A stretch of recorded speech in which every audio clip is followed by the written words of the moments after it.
Good noon guys. Guys, magluluto tayo ngayon ng ampalaya. Gigisa natin guys. Stir fry ampalaya. Yan guys, yung ricados ampalaya, bawang, sibuyas. Sahog natin guys itlog. Masarap yung itlog guys. Tsaka lagyan natin ng ito guys, black pepper. See you guys.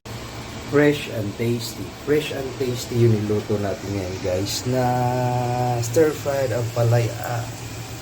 Masarap yan guys. Kakaluto lang. Ingredients nito guys, sibuyas, bawang, ampalaya, tsaka nilagyan ko ng scrambled egg. Yan. Yan na guys. Stir-fried ampalaya sa tanghalian. See you guys.